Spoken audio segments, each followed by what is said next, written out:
through the audience. Let me see if I can help you a little bit, even though you're at home, praise on the other end.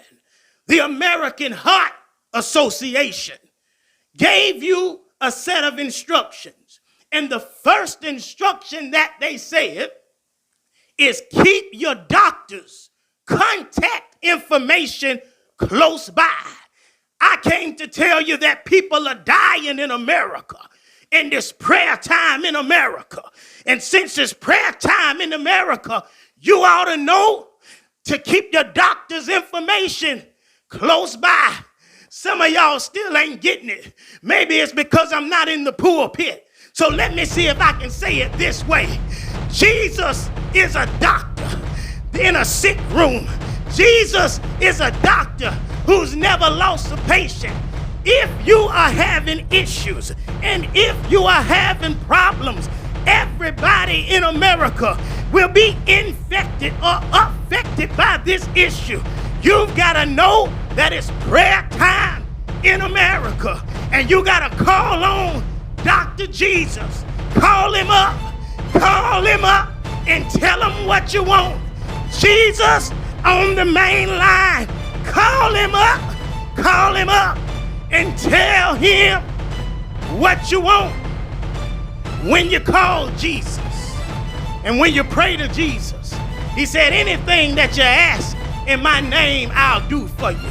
I just want to encourage you that when you call him, ask Jesus to go by the hospitals and lay his hands on our healthcare workers who are standing in the gap for us, putting their lives on the line to try to save the citizens of this nation.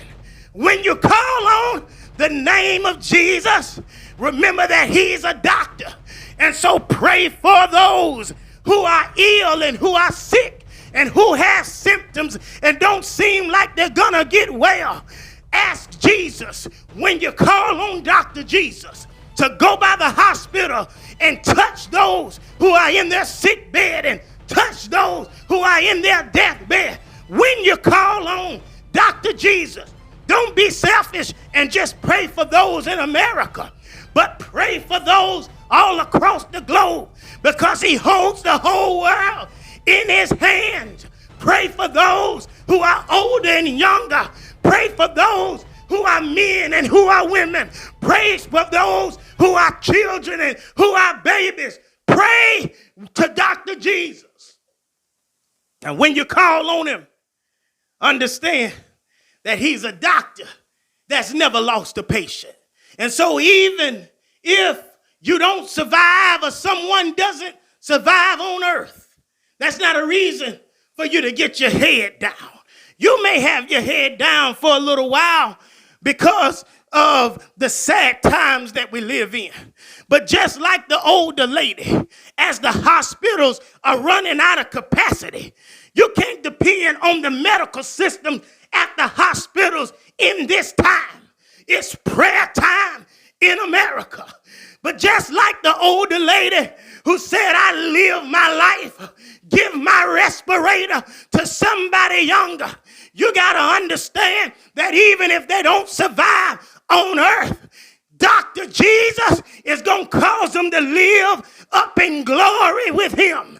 You got to call on Dr. Jesus. And when you call on him, don't forget to thank him for keeping you safe. And thank him for blessing you to come this far.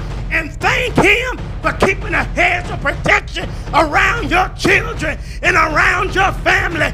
When you call on Dr. Jesus, don't forget to thank him for anything and everything that he's done and that he's getting ready to do.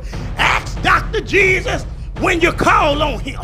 Continue to protect my family near and far. Continue to protect my friends near and far. And if you would, Lord, dip your hands in the blood of the Lamb and put your blood above my doorpost so that COVID-19 will pass right over.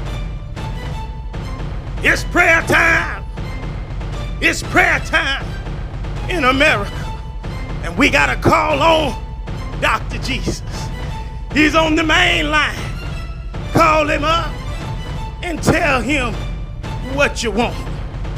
And that's what these men of God, Peter and John, these prophets, these disciples that had walked with Jesus understood.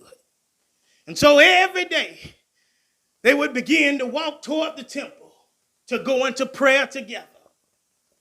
And we've got to make this a habit, America. We've got to make this a habit, citizens of the world, that every single day we need to be going into prayer, praying to our God. God